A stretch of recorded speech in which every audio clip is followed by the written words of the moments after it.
Tonight on Canon and Cogito, what does Nami's story teach us about oppression? Can justice ever exist without power? And is Zoro secretly the true captain of the Straw Hats? Let's get into it.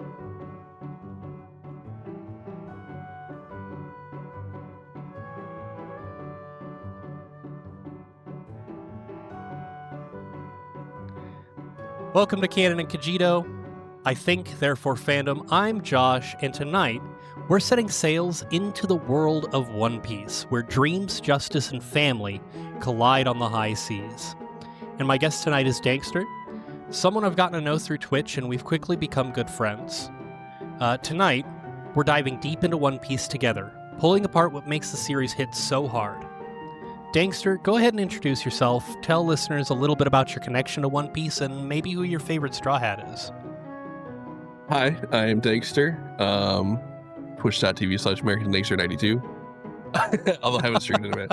Anyways, I've been watching One Piece since I was a kid. I used to watch like Nami on Saturday nights, and One Piece would pop up with that for kids. They had their own theme song for the show, which that brought me in every time. The ayo ayo. And so I was probably like 11, 12 when I first started watching it. And it wasn't even like religiously. I didn't start episode 1. I would just catch random episodes. And the more I watched it, the more I'm like, I need to start this from the beginning. And I think it wasn't until I was actually like in my 20s when I started watching it. I started watching the first episode, caught all the way up to the newest stuff, and then I was like, I need more. And now I haven't even watched the show in a long time. I read the manga. And yeah, I've been doing that for another 13 years or so. My favorite's definitely Zoro, though. Yeah. Zoro, number one. I love Luffy, but Zoro. Dude, he's such a good character. He is such a badass. So, on the subject of the manga, is the manga farther along than the anime is? Like, obviously it is, but is it ending in the same spot as the anime is planned to? I believe so. Okay, cool. All right, let's head into our first save point. Which farewell hit harder? Sanji leaving Zeph or Vivi leaving the crew, and why? I would say Vivi, because although Sanji leaving Zeph was like hard, especially even with the whole backstory of them, and you find out like Sanji's whole backstory of him, his dad, like he's a scientific creation. His dad mistreated him horribly because he was like the weakest of the siblings. So he ran away. Joined a ship that got capsized by Zeph's pirate crew, like they were fighting, and they end up on an island together, and they starved together. Zeph specifically pretending that he had all the treasure, or he pretended he had all this food, when it was really all the treasure, and Sanji, who got all the food, not realizing that, and was like, "You bastard! Like, give me your food." Just to find out that Zeph is literally skin and bones. He's been starving the entire time, like 3 months or something, probably longer. So knowing that whole backstory, it was very sad to see Sanji leave. However, I think Zeph wanted that. He definitely wants him to go and grow as a cook, because you're not gonna like become an excellent cook if you're only in the one. I think they were East Blue at the time. You have to go visit the other oceans, and you have to travel and make friends and all that. So definitely think it was sad, but not as sad as Vivi, who had to stay.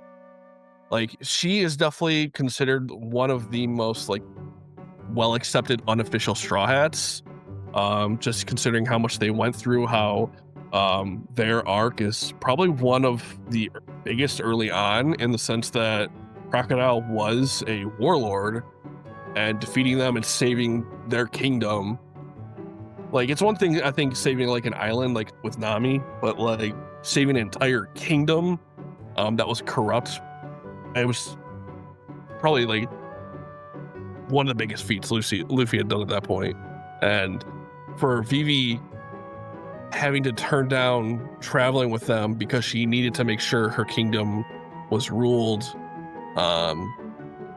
properly, and her people were peace, you know, and there wasn't any corruption after everything they went through.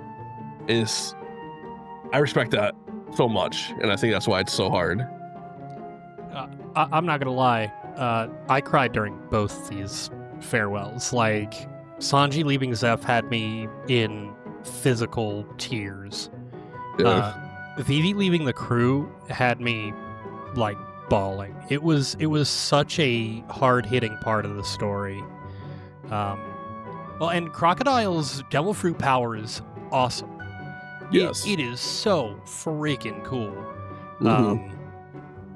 But yeah, these are both super hard-hitting farewells. I'm happy to see that you think that Vivi leaving the crew was deeper, because I agree with you wholeheartedly. I think that it has more impact on the rest of the story. If Vivi had stayed, it would look a little different, I think. Yeah. So I just hope that she actually joins the crew after this, like in the current arc. So I would love that. Yeah, I would love that. Do you think that Oda writes goodbyes better than reunions? Ooh. I'm trying to think of any reunion that I know of. Do you have any examples off the top of your head? I feel like, because like most of the time everyone's meeting for the first time, so it's all goodbyes. The only person I know who was like kind of like a reunion but wasn't was Laboon, I believe, the whale, at the entrance of the Grand Line, because Brook's crew met him. Brook didn't re-meet him. Yeah, so that wasn't really a reunion, I don't think.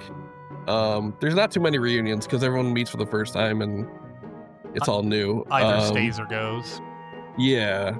The only reunion is like enemies that pop back up, like Rob Lucci and stuff. Smoker at the beginning of the series, constantly showing up. He was almost like T-Rocket at that point. Just gimmicky. So I'd definitely say goodbyes for sure. Dude, his goodbyes hit. They hit differently. It's like Pokemon, dude. Like when Ash like it says goodbyes to one of his Pokemon, it's just like, I saw a new one. I haven't seen the movie, but it's like where Ash like is like disappearing on the ground, and Pikachu tries to put his hat on Ash, and someone in the comments was like, "Oh, he's trying to put Ash like in his Pokeball, like he thinks the hat's his Pokeball." Yeah, he's trying to like protect him for. I was like, "No, dude, you can't say that." It's very Bye Bye Butterfree reminiscent. Like, yes, exactly. That's such a heart-wrenching story as well. Yep. But yeah, no. His goodbyes just hit differently when it comes to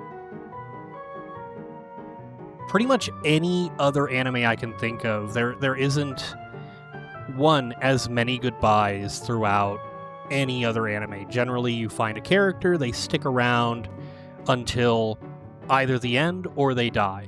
And I mean, death in itself is its own kind of sad goodbye, but Oda lets these people live and do whatever they're trying to do while the rest of the crew is off searching for the One Piece. And it just, you know that they're still living their lives, and it hits. Mm-hmm. If you were part of the crew, which goodbye would wreck you the most? Oh, that's tough. I don't know who I'd bond with the most. I feel like I'd probably be like one of the idiots with like Usopp and Chopper. I feel like we'd be the ones that goof around in the background when everyone's, doing something serious. What I think they call them, like, it's Usopp, Chopper, and Nami. I think they're the coward trio. I don't think Nami deserves that because she gets more badass once she gets her weather powers and everything. She's so sick. Yeah.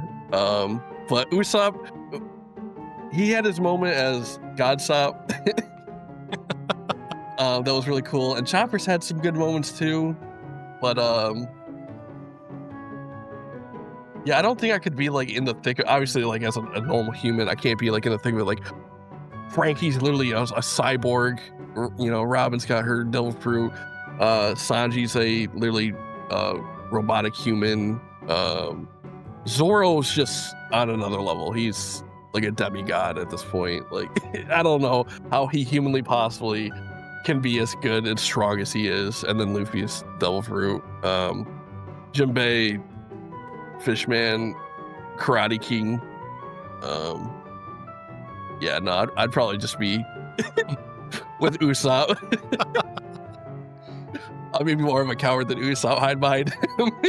Well, and he's got real staying power. Like, you see Usopp within the first 10 episodes, and he's still there. Like, he's got real staying power. Yes. He's very courageous for as much of a coward as he is. It's interesting because every lie he's told since the beginning has technically come true.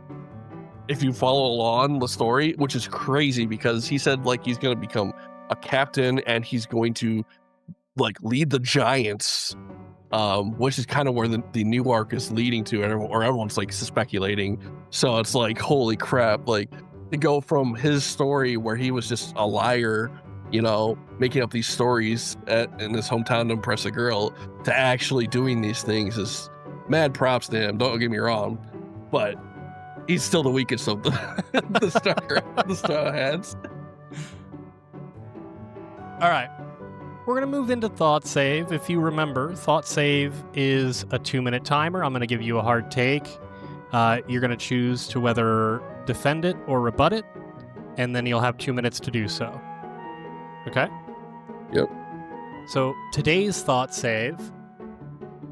Robin's "I want to live" is the most important line in all of One Piece. Most important is interesting. I would definitely say up to this point is probably the most. Oh, is it? I would say it's probably like the most influential in terms of like if you talk to someone about One Piece, like they know that line, they've seen that scene. Unfortunately, I wouldn't say it's like the most popular words or phrase because I think one of Luffy's attacks is, if I remember correctly, I saw like a poll on it. It was like Red Rifle or Red Rocket, one of the early, but like final hitting attacks. That was like the most popular at the time. Now it might have changed since then. However, most influential isn't interesting because, or what was the question? Most what? Important. Most important. Okay. In terms of story, had Robin not said that, Luffy would not have destroyed the flag and put the world government as his enemy, even though they already were. But like to publicly do that was crazy at the time.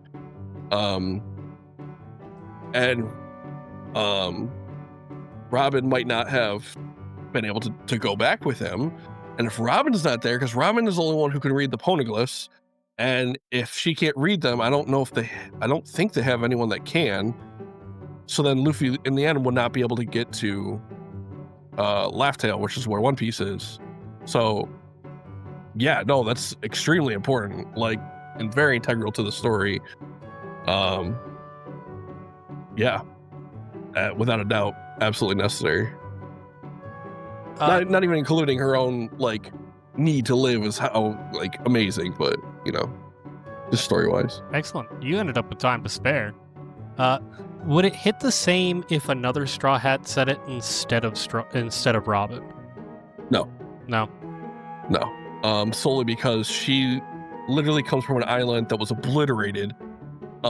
She was only spared because another Marine member wasn't happy with what they were doing on the island, and he ended up sacrificing his life to another Marine member, Aokiji. I think that's how you say his name, the ice guy. So he killed Saul, which was like I think he was giant. The point is, Saul gave his life to protect Robin, and Aokiji, I think that's how you say his name. Anyways, the ice guy has secretly been like protecting Robin this whole time, because he's like, Saul gave his life for you. You need to prove that your life is worth it. Like, you know, that you're making your life worth it. And he's like, I've been following. There's at one point where he goes, I've been following you for years, and you were never able to make friends, because she was even at, like, when she met Luffy, she was part of an evil criminal organization with Crocodile. And now that she's with Luffy, he's like, have you finally found people that, you know, are willing to, that you feel safe with and that you're willing to live for? And she's like, I think so. Like, I believe I do. And he's like, good, prove it. And she's like, I plan to. So absolutely, like, there's no one else who could have said that was more meaningful. Excellent. I love that. All right, we're gonna move into some of the tougher questions. Are you ready? I'm ready. All right. Critical Path 1. How does Nami's story at Arlong Park show how the systems of oppression trap individuals? Do the Straw Hats act as true liberators, or are they just adventurers who happen to stumble into justice? For the latter question, definitely the latter of the two. They don't go out. Yeah, they don't go out seeking problems or trouble and going to fix it. They just happen to show up places that it's corrupt, and they're like, this isn't right. They try to help out people they befriended, which tend to be the oppressed. In terms of, what was the first part? How does Nami's story at Arlong Park show the way systems of oppression trap individuals? So Arlong trapped Nami by, first off, killing, I don't remember her name. I'm a bad person. That's okay. Anyways, like her mother figure. And then he liked that she could draw maps. So he's like, you're going to draw me a map of the Grand Line, because where he wanted to go. And so he makes her part of his crew. And he said, pretty much if she doesn't do what he wants, he'll kill other villagers. And then he makes this shitty deal. And I say shitty because he never had intents of following through on it. That if she gets 100 million berries for him, he will let the village go. Essentially, she can buy the village from him. So she becomes a pirate, and steals pretty much from pirates. Although she ends up stealing from the Navy too. Pretty much, that's how it went. That's how she met Luffy, actually. And yeah, so pretty much because Arlong like oppressed the entire village, she was able to trap her and becoming a crew member and also stealing all this money for her.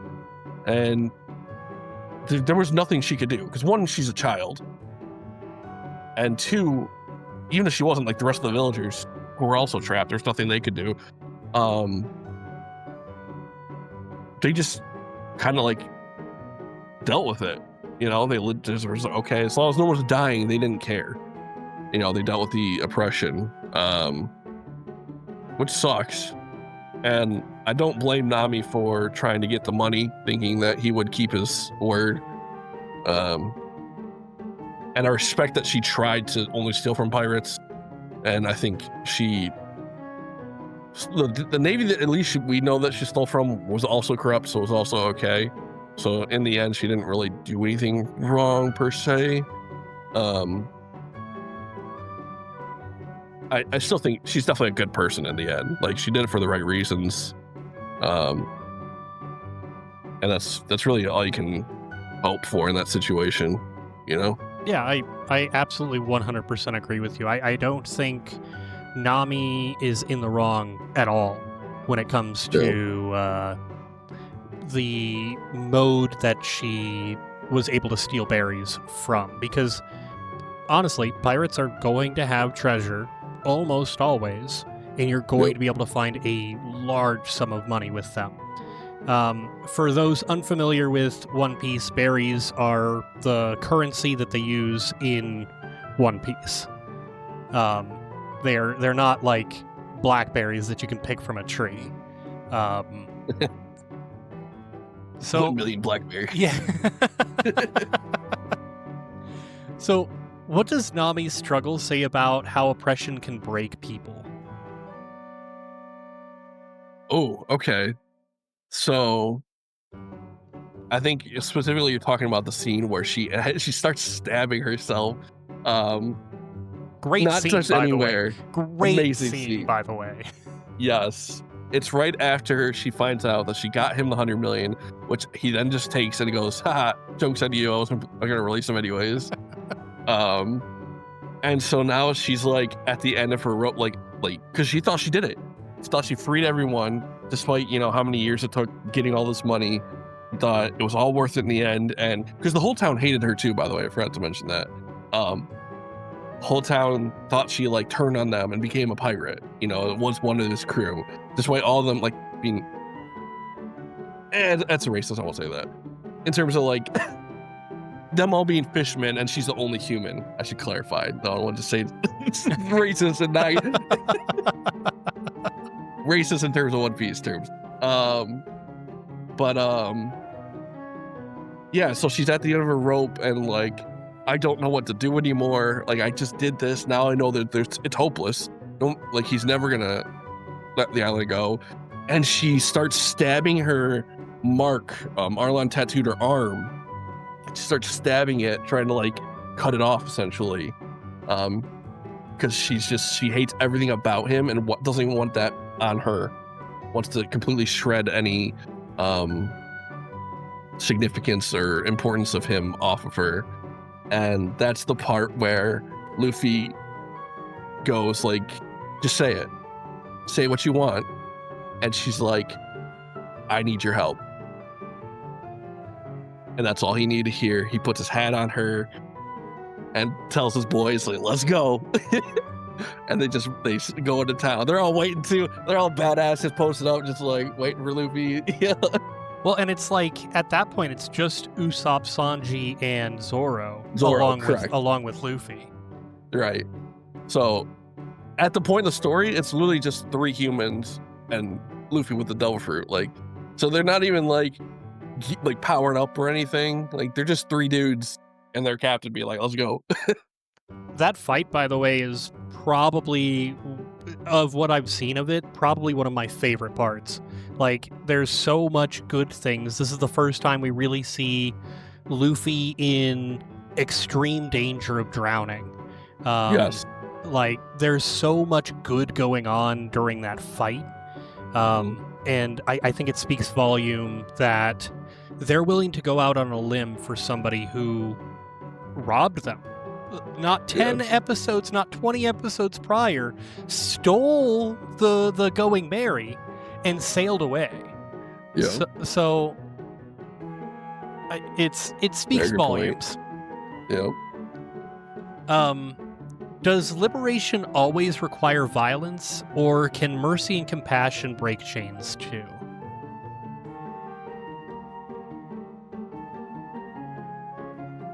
In terms of like liberation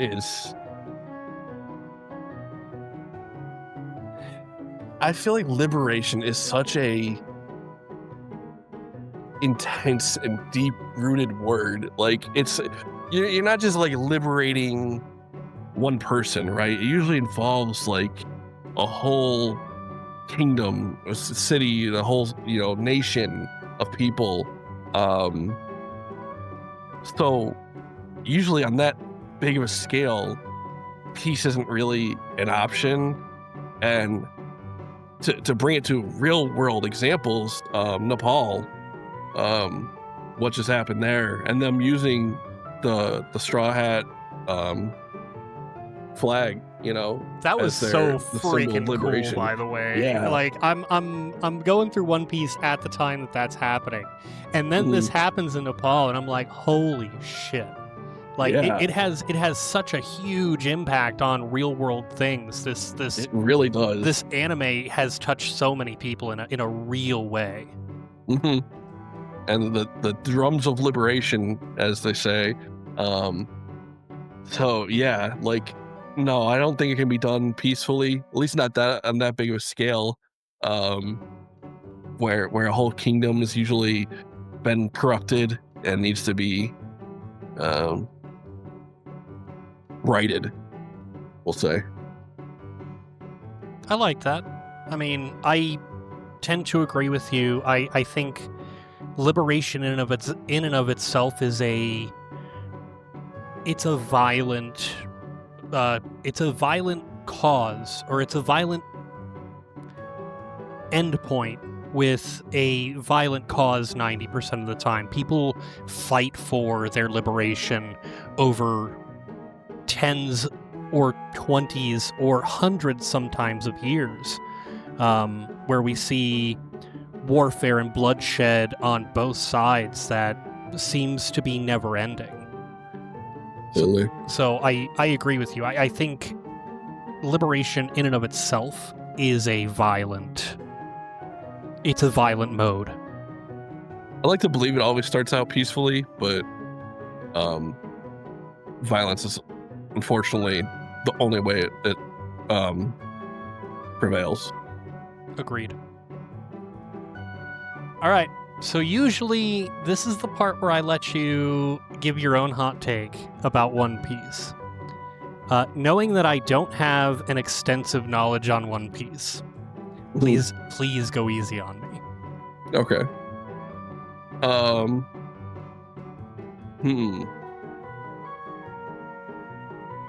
This might not seem like as big of a hot take, but I would argue that a lot of people think Sanji and Zoro are like neck and neck. I personally think Sanji, until like the very most recent arc, which you haven't gotten into, I think he's not even third. I think he's at least fourth. And I put Jinbei above him. Wow. That's a pretty hot take. Yeah. I'm very anti-Sanji. I like Sanji's backstory. I think he has a really tragic, very, very typical anime sidekick backstory. Agreed. I don't think he is necessarily as strong as Zoro, for sure. Like, Zoro is number one on my list for the strongest of the Straw Hats. Yes. Even out-competing Luffy sometimes, I think.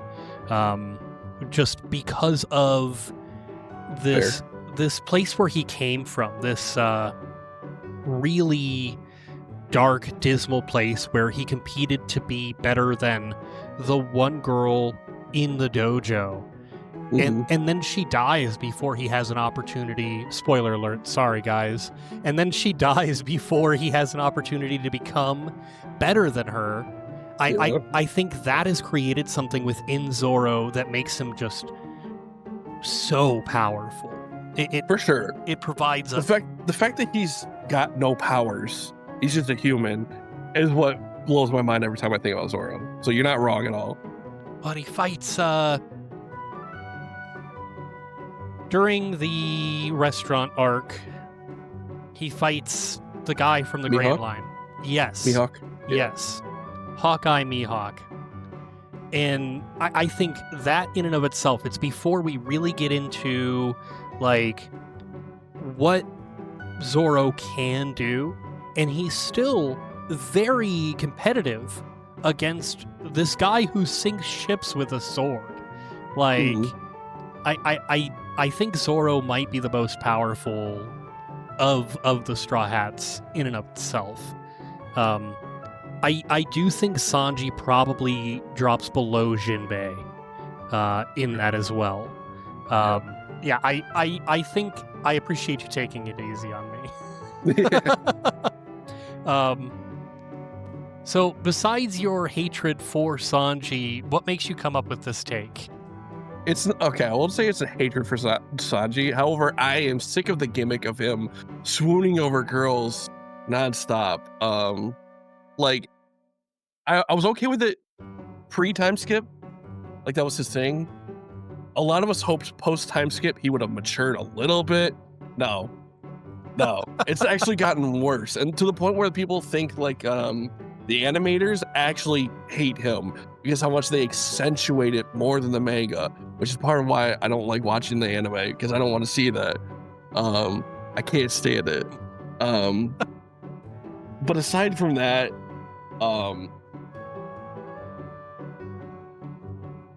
again, excluding the most recent arc, because if I include that, he got a kind of a big power up. Excluding that, he really just like it was like kicks, you know, but like it's not like he's the strongest kicker, you know, like it's not like he's comparable to Zoro in terms of strength or what they're trying to achieve. He wants to be the best cook, you know, the best chef. So that's not really his aspiration. He's not out there training his legs every day. He just happens to kick strong. But Jinbei's natural strength, like being a fishman and knowing fishman karate, and where he can literally control the ocean and throw waves at you, is like crazy. And you see it like the comparative, and someone can block Sanji's kick with a fist, and then if someone throws a wave at you, you're getting thrown back. Like there's no way. That's why I think Jinbei would be above him. You could argue Nico's above him. Like if Nico fought Sanji, I think she would just grab his balls and squeeze him, and that'd be, you know, like she's done to Frankie. Knowing Sanji, he'd enjoy it. So probably, yeah, you're probably right. Maybe that's a toss-up. And I feel like because he learned everything from Zeph, and Zeph arguably is a very strong kicker, like, but Zeph obviously didn't teach him everything he knew, because, dude, Zeph is insane when it comes to that. So yeah, I don't think Sanji knows anything about his life as a pirate, like captain and being on the Grand Line. Not really. I don't think so. All right. We're going to move forward to our next critical path, which is another deep question. Okay. What does One Piece teach us about justice when the Marines enforce tyranny and pirates defy it? Is there such thing as quote-unquote absolute justice? Or is justice always tied to whoever has power? Ooh. Wow.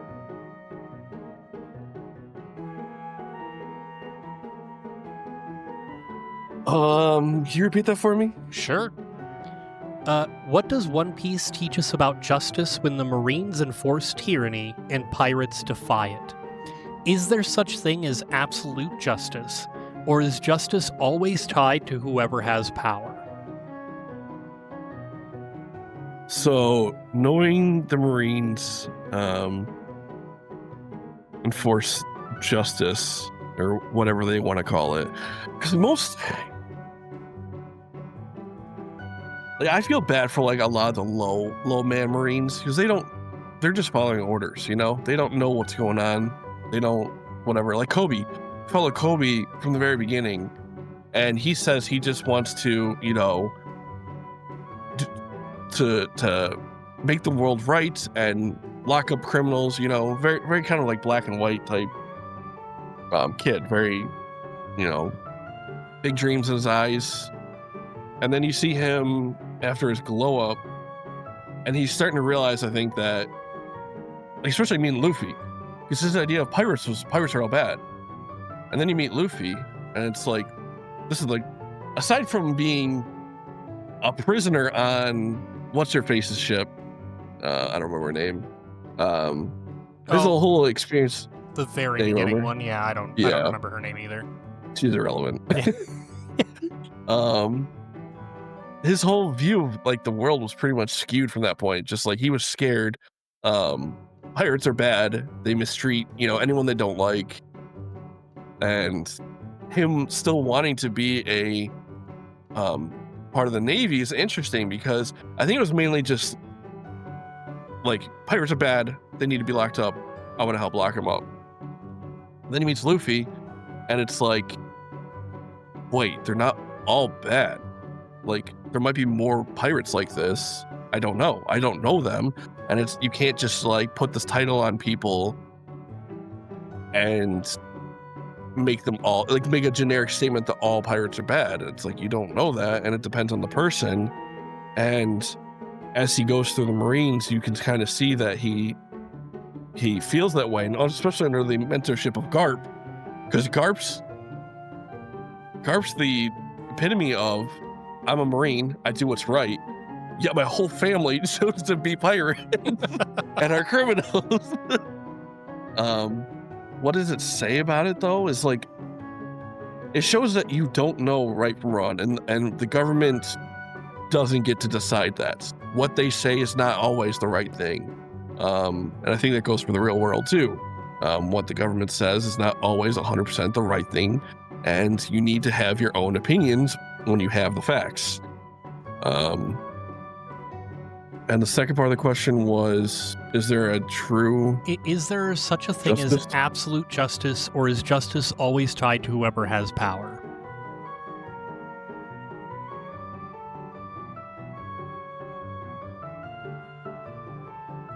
Technically, based off how the world is, justice is whoever has power.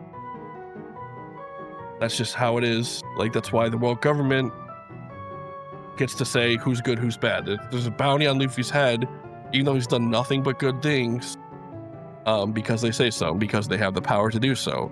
Fortunately, that is the case. If it wasn't, would there be an absolute justice? In a perfect world, yes. In a realistic one, I don't think so. Because I think justice is always changing depending on the situation. And you could try to write a Declaration of Independence type thing, to write all the justices that needs to be followed. But I feel like, how would justice apply to AI today, Like, you can't predict that, and I don't even know how you even go through that. I don't know. I don't think it's possible. I think about that a lot. If AI gained sentience tomorrow, what would that look like in the sense of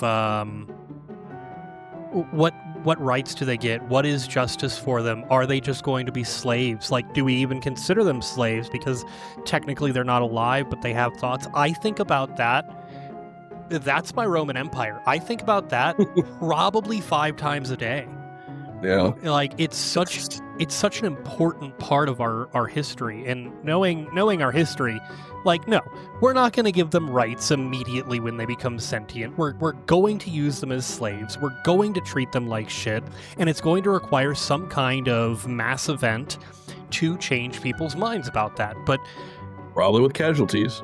More than likely with casualties. Either unplugging sentient AIs or people, breathing, living people no longer exist. Unfortunately, it has to be people. Otherwise, I don't think people will care. No, they wouldn't. Yeah. They wouldn't. Nobody would give it a second thought. Yeah. So, was Crocodile's tyranny in Alabasta worse than the world government's hypocrisy at the Enies lobby? Worse. So what I'm assuming you're talking about is how they were kind of gonna let the Straw Hats go if they gave up Nami or Robin, but I don't think they ever intended to, really. Right. Okay, so if that's what you're talking about, is that worse than Crocodile's tyranny? I feel like it's on par with Nami's situation, where he was never gonna give up the village, but Crocodile was literally had a whole kingdom of Alabasta corrupted. It's where he took control. I'd say that's probably worse, just because it affected, so many innocent people. Whereas Straw Hats, although not innocent, were technically all criminals in terms of the world government's views. So that's the only reason why I'd say less so that. Just because even though we don't view them as such, they did. So if they lie to criminals, what do they care? There were still lies about everything they had accomplished at that point. It was just, even with the early stuff, like I think they gave like Smoker credit for taking down Crocodile.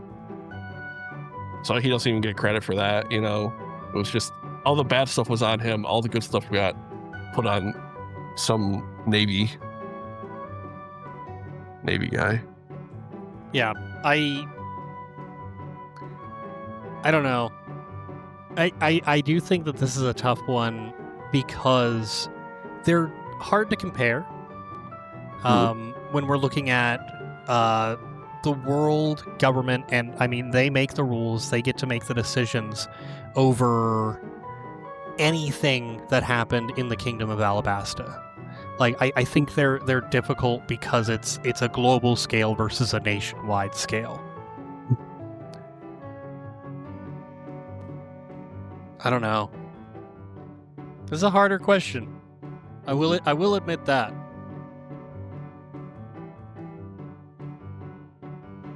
Crocodile's pretty bad, though. His powers are sick.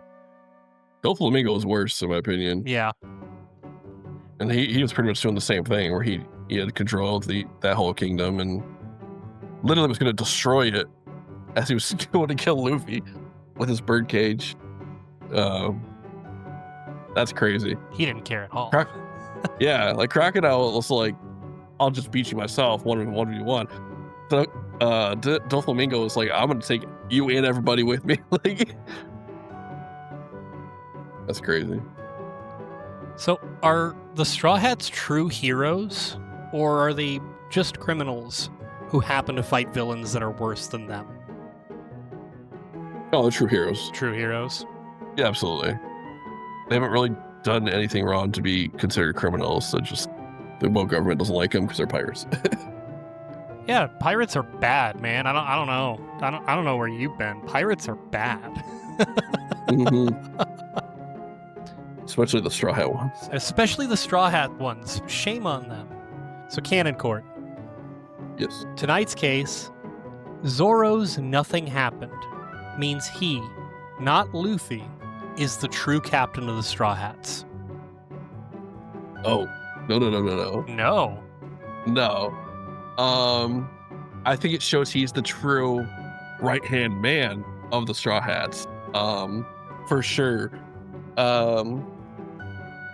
In that situation, I forgot what Luffy had gone through before that, but like Luffy had endured so much pain that he was out, right? And I think Kuma might have done some damage at that point.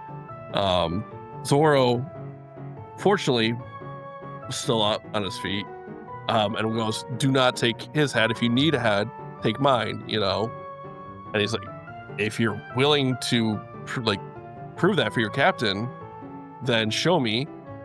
And he takes all of Luffy's damage out, puts it in a bubble, and goes, "Put your hands in this and endure all his pain. Prove it to me." And he goes, "Here's a little taste," and just throws this little bit at him, and his whole body goes into shock. And he goes, "Just know, if you put your hands in here, you will die. Like, you're going to die." And I honestly don't think he put another thought into it and just did it, right? Which is crazy And I think that just proves that he had undeniable faith in Luffy. Also himself, honestly.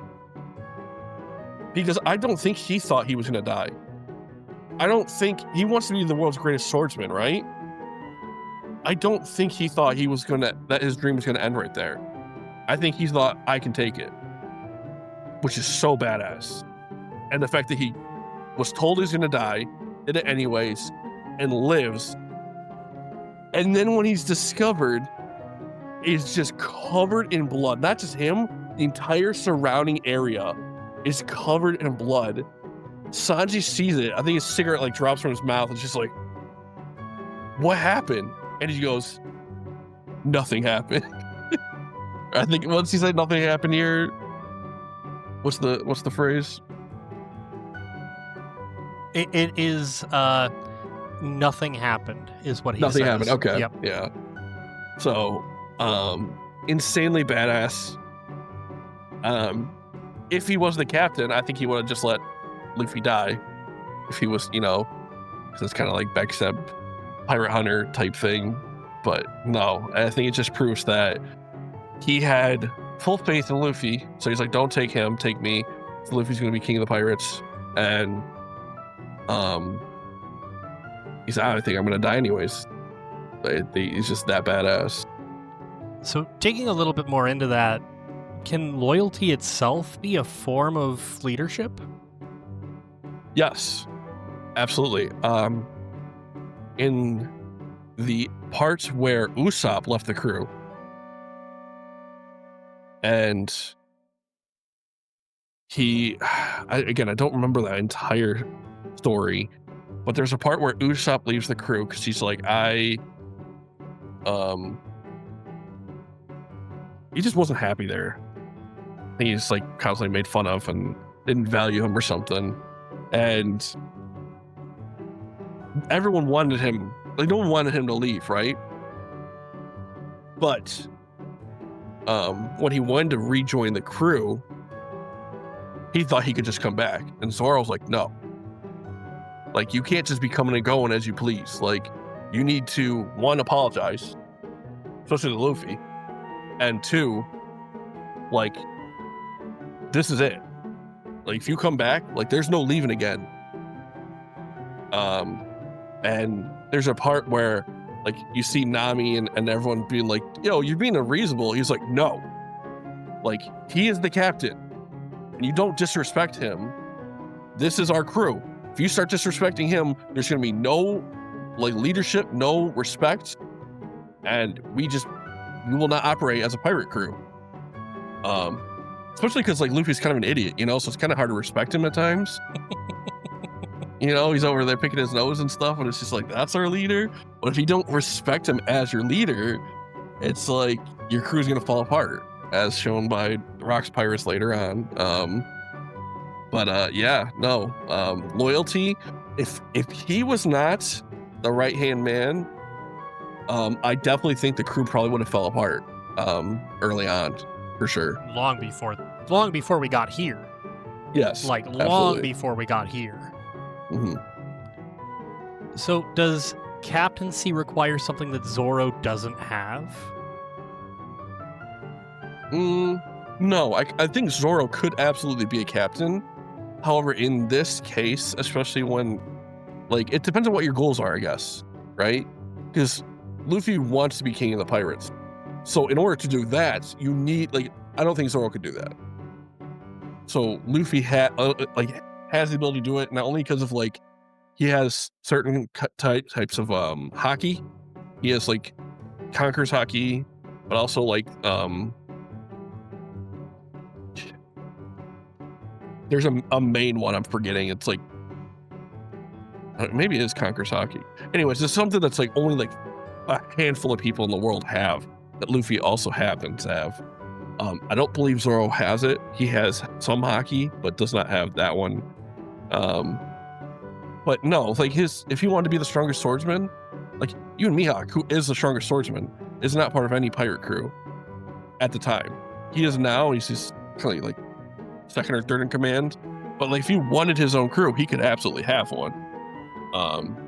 It just depends on what you're trying to achieve, I guess. I like that. I think it makes a really strong point because I agree. I think Zoro could absolutely run his own crew if he wanted to. I don't think there's anything stopping him. I think the only primary thing stopping him is his loyalty to Luffy and the Straw Hats, which speaks volumes. It speaks volumes about the people you bring into your life, who you're choosing, who you're wanting to back you up, and it shows. In football, you call it a team building coach. It shows that kind of mentality in Luffy, where he's able to select the right people, bring them in, and have the people he needs where he needs them and when he needs them. Mm-hmm. I agree. There's also, what's the One Piece owner's name who died? The main guy. Goldie Roger. Goldie Roger. There's a line in right after Chopper leaves his home and they're all on the boat. We get this scene back where the woman, I'm so bad with names. I'm sorry. You're good. The woman talks about how Luffy is Goldie Roger's like reborn. He's Goldie Roger reborn. And I think that has so much to do with him being the captain of the Straw Hats and eventually, not that I know where the story's going, but eventually him becoming King of the Pirates, finding the One Piece, and doing all of these things. I think that has a lot to do with it. Are you talking about like Yamato with that scene, the colorful scene, the very rainbowy? Yes. Yeah. Okay. I know exactly what you're talking about. And yeah, for sure. Especially with like him as a kid being like, I want to be king of the pirates. It's like crazy. It's like I think even like he didn't even have to be a captain. It was already like you're like Gold Roger. That's crazy because no one else said that, which is I find interesting. But I guess it's like saying like I want to be king of the world, I guess, you know? Like, no kid would say that. You want to be president? Sure. Like, good for you. But no one's like, I want to be king of the world. And it's like, to have that dream and to constantly, like, pursue it is, wow. I think that's probably said plenty where kids want to be king of the world, but none of them actually take the steps to become that. Right. And Luffy does that consistently, takes these steps to further his dream to become king of the pirates. Mm-hmm. And I mean, you see that from the very first. Like, the first time we see Luffy, we see this consistency, this drive to want to become that. And I think, like, even as kids say it, like, it's either, like, when they're very young, and it's, like, once or twice, you know? But they don't keep saying it when they're, like, 12, 16, 20, you know? Like, as they're grown up and out in the world, like, publicly to people you're just meeting. People that are, like your superiors, and be like, I'm gonna be better than you. Like, it's like, you cocky little brat. You better be careful because I'm gonna be king of the world. Right. You better not give me that freaking homework. I'm gonna be king of the world. What the hell? All right, let's move into our final critical path. This one's gonna have to do with blood family versus chosen family. Ooh, okay. Oh, I clicked a button and it moved my script. I gotta find my spot again. Damn buttons.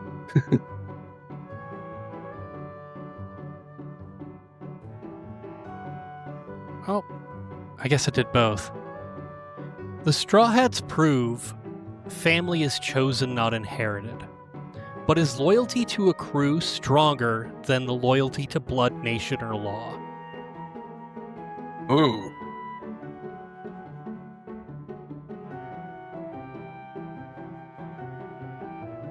It depends on the pirate, honestly.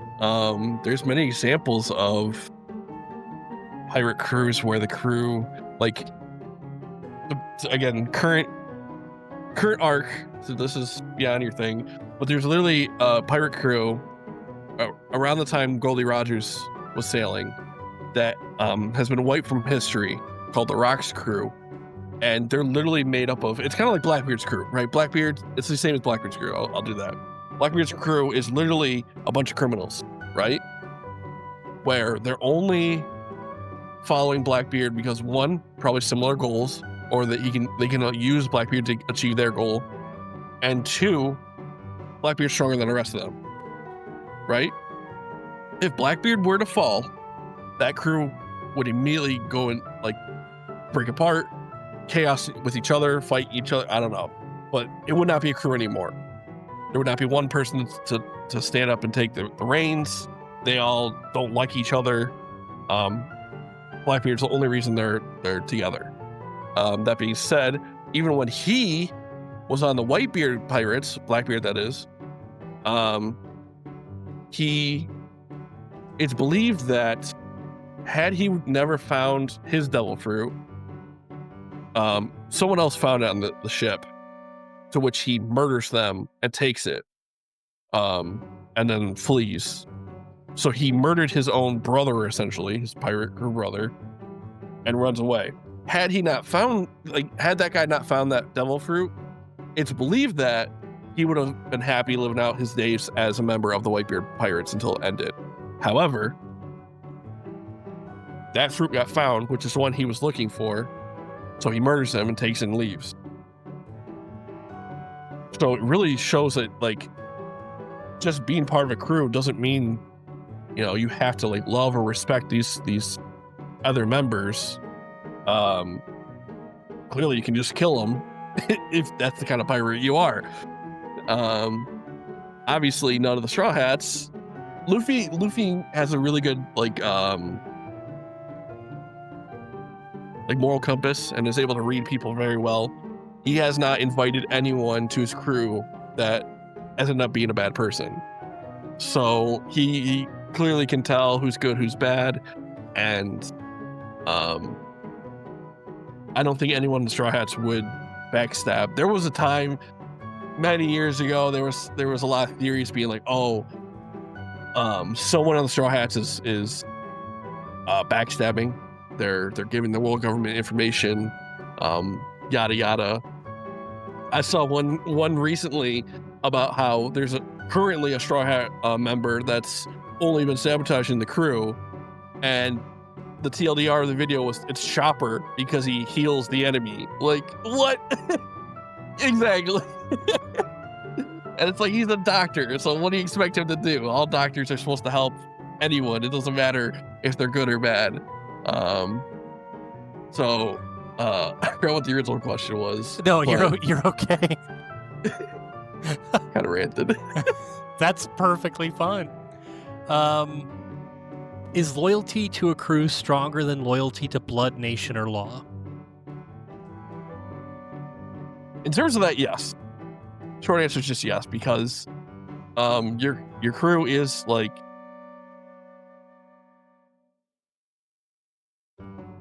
it's the people you're choosing to venture out with. Typically, it's like during like your prime, right? These are the people you're gonna go adventure, go experience the world with, yada yada. Your nation, like Vivi chose her nation over the crew, but that's because she's someone in power. If you're not in power, like, I don't blame you for leaving, and I still wouldn't have blamed her for leaving. I think she could have trusted her right-hand man, and if something was going wrong, she could have like came back. But blood, I think blood and crew can both be relevant. Like Ace was part of the Whitebeard Pirates, and Luffy obviously was his own crew, and I don't think he ever would have fought Whitebeard per se, unless he had to, like, to become king of the pirates. But even then, I don't think he would have killed them, you know? Like, I think he would have just tried to like knock him out and be like, I'm better, step aside. So I think blood and crew can both go hand in hand. Like Usopp's dad's part of Shanks' crew. Even that too. Like Shanks and Luffy aren't blood at all. They're not. There's no real relation other than just Shanks was there for him when he was a kid. But Luffy has utmost respect. Both of them have utmost respect for each other, and would never do anything to harm that. Which is actually that's a big thing going into this final arc, is that no one knows how that's going to play out. Like, are they going to fight, or what's going to happen? Because Shanks, the last thing we heard is he's like, I'm gonna go get the One Piece. So if he's doing that, it's like, what is Luffy like? What? That's Luffy's thing. You can't do that. So, what do you think is going to happen? Like, I know, we're not that far, and we don't have like a solid answer on what happens. How do you think that's going to play out? I don't know. I think there's two scenarios that I've thought about, and it's like either it depends on who the big bad is in the end. It could be Blackbeard, and it could be Emu, which you don't know. And Emu is the ultimate world government leader. Emu was the head of the 5 elders who run the world government. So Emu's the main big bad, but we don't even know what they look like. They've only been shown as a shadow to us in the manga. So based off of that, the way Oda does things, if they're still a shadow, it makes me think that's who the big bad is going to be in the end. But the way they've hyped up Blackbeard as Luffy's literal opposite, even from when they first met, and they were eating pie in a diner together, and Blackbeard's like, I love this pie. And Luffy's like, this is disgusting. Luffy never says food's disgusting. No, he loves food. Right. And then they drink some wine, and Luffy's like, this wine's delicious. And Blackbeard's like, no, this is disgusting. It's like they've from the get-go been opposites, which makes me think he's going to be the big bad. But it's starting to seem like his goal is to defeat Emu based off of the current arc. So I don't know. It is still, it's what's crazy. We're over 1,000 chapters into this, and there's still so much left. And Oda said we're in the final arc, but there's still so much left to do. And I'm just like, how? Like the final arc for him could last another 10 years. I don't, Dude, you never know with Oda. Some of those arcs are longer than shit, so it's really a strong potential that we see another 150, 200 episodes before the arc is over. For sure. So do moments like Robin's I Want to Live or Zoro's Nothing Happened show that identity is forged through community and not destiny? Yeah, I'd say so. While there is some form of destiny, literally the D in their names, some people hypothesize that the D in the Monkey D. Luffy is for destiny, or there's other supposed things, but it literally showed that the theory is that there's been parts of the show where stuff happened and it happened too soon. Like Goldie Roger went to visit the Mermaid Kingdom 20 years too soon, right? He was 20 years too early, but Luffy right on time. Same thing as people think the same thing happened on Laugh Tale when he went to Laugh Tale and laughed, because he was probably 20 years too soon, whereas when Luffy shows up, it's going to be the right time. So there's definitely aspects of destiny in the show, mainly with the D characters, the Will of D. However, for every other character, I'd say it's definitely what'd you put it? That identity is forged through community, not destiny. Yeah, definitely. Every other character, I'd say identity is formed through community. Yeah, like Nami, Usopp, like definitely Robin, all of them. I'd say every other character, it's definitely through community. Is found family the core philosophy of One Piece? Yeah, I'd say so, for sure. The whole pirate crew found family. Yeah, absolutely. Because in the end, like even Rayleigh, I believe is how you say that. Silver's or Goldie Roger's right hand man. I think he just spent his retirement just thinking about the gold days as the crew. You know, that's how pirates pretty much retire, is just thinking about all the adventures they went on with their friends. So that crew, that family, absolutely. I like that. I think there's not enough stories that we see, especially nowadays, that have to do with found family being the core of the storyline. Like, you see it sometimes in Stephen King novels, but it's not always there. And in One Piece, it's been 30 years of this is the primary philosophy of the story. So I What I love is that it's still getting bigger. Like you still every like chapter, it's like, is there going to be a new crew member? Are we getting another one? Even now, it's like they're talking about another person. And it's like that'd be crazy, but could be. You know, you never know. So let's close out the interview portion of this with something a little lighter. Okay? Okay. If you could inherit one Straw Hat's dream, whose would it be and why? Ooh.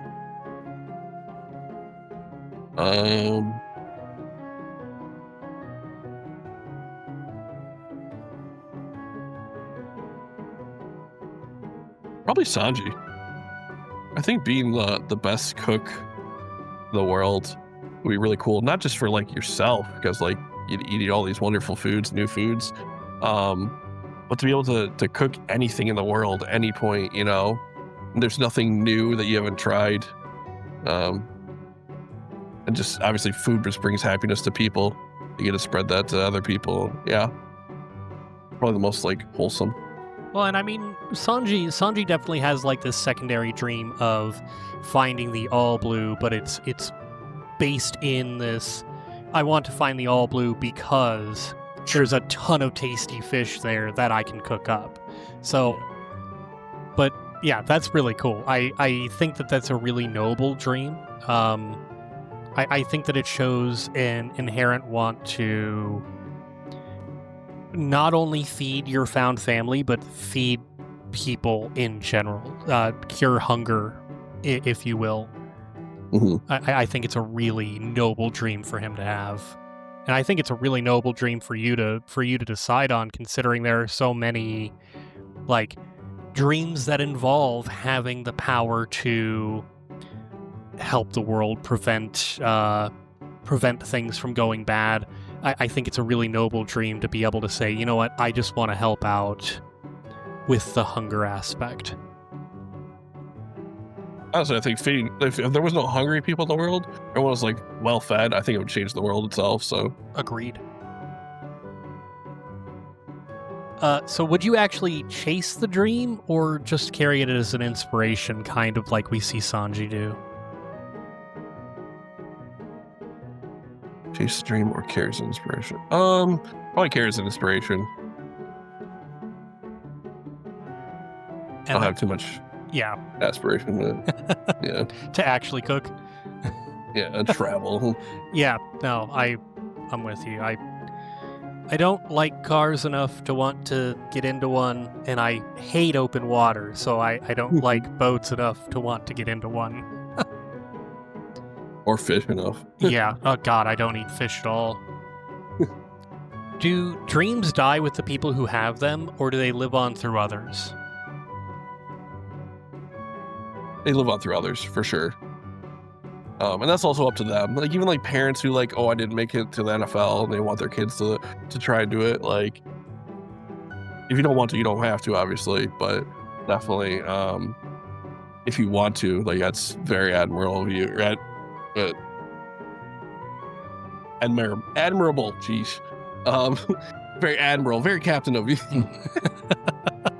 Yeah, but like, And especially, like I said, with the will of D getting passed down, that I don't think that's.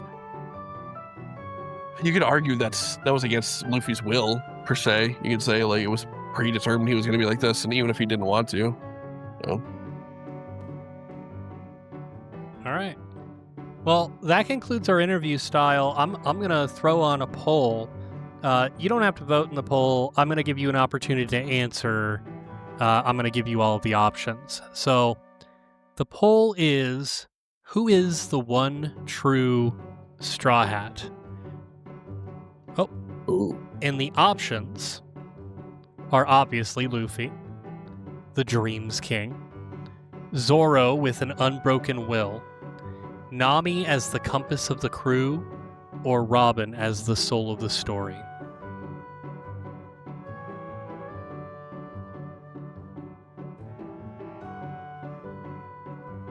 Do I get my put now? Yeah, absolutely. This is hard because I'd like to say Zoro, but I think for obvious and not obvious reasons, it's Luffy. Obviously, if Luffy wasn't part of the crew, they wouldn't be the Straw Hats for like physical Straw Hat reasons. But also, I think the Straw Hat has a greater meaning at the end. Like Emu, Joy Boy wore a Straw Hat. Emu hates Luffy because he's representing the Straw Hats. Has to go with like Straw Hat is almost like a symbol of freedom. Without Luffy as their captain, not even just physically with the Straw Hat, but like as him freeing nations, I don't think Zoro would have done it or anyone else, you know. I think they would have like mind their own business. So definitely I'd say Luffy.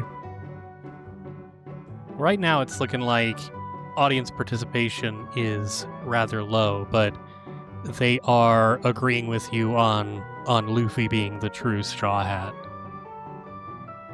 Hell yeah, chat. So we're gonna move while this is still counting down. We're gonna move to the future of One Piece. Okay. So let's peek into the future. We're in the final saga of One Piece now, and the end is closer than ever. But do you think the story really ends when Luffy finds the One Piece, or is this a world that'll keep going long after the Straw Hat's journey? Like story-wise or? Story-wise. No, I think it'll end with Luffy. I think Luffy's gonna die at the end too. Similar to like Gold D. Roger getting a sudden illness, or just having no life strength after all those battles. But definitely think it's gonna be Luffy finding the One Piece, and then an epilogue where he's passed away and just showing what the other pirates did afterwards. The other Straw Hats. So, what would you want to see in a spin-off if we had one?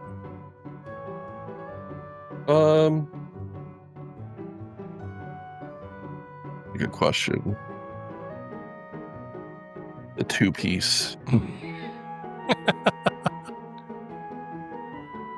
If Luffy had a kid, maybe. Just because it'd be interesting to see what the son of the King of the Pirates does, you know? Like, are you gonna also try to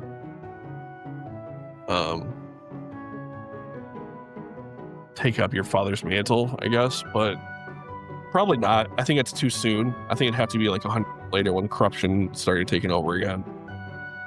And a different pirate takes over, another something D. Different devil fruit. That'd be cool. Yeah. Do you think that Oda should let the story rest once it's finished? Yes, I personally do. I don't think there needs to be a second part, but like I said earlier when we were in our ad, with other shows, like Boruto and then Jujutsu Kaisen, and you mentioned My Hero, all getting secondary shows like spin-offs. In that sense, why not? But I personally don't want it. So with that, I mean, there is no series, except for maybe Dragon Ball, that has the same kind of staying power as One Piece. Like I was saying earlier, One Piece has been around for 30 years. They've explored so many storylines already. That could be enough. True. Like that could just be enough that they don't need another any kind of bonus, any kind of extra spin-off to go along with it. Agreed. Like I cannot think of another anime that has lasted. Maybe Dragon Ball, like I said. But even Dragon Ball has Dragon Ball and Dragon Ball Z and Dragon Ball Kai, and like they've already done the spin-off thing. One Piece has been the same thing with different arcs for 30 years. Like, I'm starting to think they might not need to run a spin-off afterwards. I agree. Would you like to see some kind of not My Hero. Full Metal Alchemist has Full Metal Alchemist and Full Metal Alchemist Brotherhood. And while they tell the same story, they explore kind of different arcs within that story. Would you like to see something like that from One Piece? I'd be okay with that. Not just mainly different arcs, but definitely a lot of the complaints with people who get into One Piece is that the pacing is terrible early on. It's super slow. So I know they're trying to make a faster paced One Piece. So I would definitely love to watch that to see how much it is, assuming they're not taking out too much. Because I saw it was like a TikTok that said how many episodes they cut out, and I thought that was insane. They went from like 1,000 episodes to like under 300. I'm like, that's ridiculous.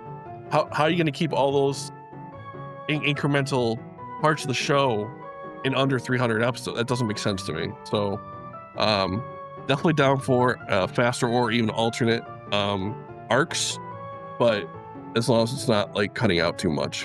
Well, and I think that's probably the most important thing when we look at going slow or going a little bit quicker through the story is like, yeah, there's 1,000 episodes, but there's so many hard beats that you have to hit in that.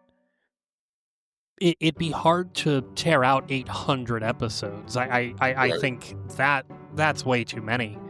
But even just watching, what I did watch of it, I cut out. I watched like 30, maybe 35 episodes throughout the series and got an idea. I got a general idea for the questions I wanted to ask, what it was going to look like moving forward. And I didn't touch the new arc at all because I figure I'll start from the beginning and I'll give it all a watch. Anything that I feel is to fill and not adding anything to the story, I'll probably skip over. But even with that, you need those fill episodes to make those hard story points stick a little bit harder. Yeah, agreed. Awesome. Well, Dankster, thank you. I really appreciate you doing this. Absolutely. That's it for us tonight. It's been really incredible bringing a fandom that I am not entirely familiar with into Canon Cogito, and I look forward to doing it again. Hell yeah. Because it was more informative than I was expecting it to be. You are okay. You have a huge knowledge base on One Piece, and I'm impressed. Appreciate it. I'm impressed. Thank you. Do you have any final words for listeners, where they could find you online, and where they should go to do that? Again, haven't streamed in a hot minute, but American Dankster 92 on Twitch TV. And go watch One Piece. It's amazing. It's my favorite show. I know it takes forever. If you want, go watch the live action One Piece on Netflix. That's a great show. First series is out. Second season should be coming out soonish, I think. And then maybe hop into the anime after that. Might speed things up, make it more enjoyable for you. But yeah, go watch One Piece. Well, I've heard the Netflix show, the first season takes like the first 60 episodes and crunches them Yeah. down into 10 episodes. Yeah, it's not bad. Well, awesome. Thank you. Like I said, thank you again. I really appreciated having you on. If you liked this episode, you can catch Canon Cogito live on Twitch right here, Wendorf_Jenkins, and follow the show on YouTube and Spotify. At the end of the day, all of the worlds that we talk about are fiction, but kindness is real. So take care of each other out there. I'm Josh. I think, therefore, fandom. I'll see you next time.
It's funny, the girl that they say, because every important character in One Piece has like the middle name D, it's like Monkey D. Luffy, you know. They say that Zoro, like the girl that Zoro was competing with, she died to down D stairs. Oh man.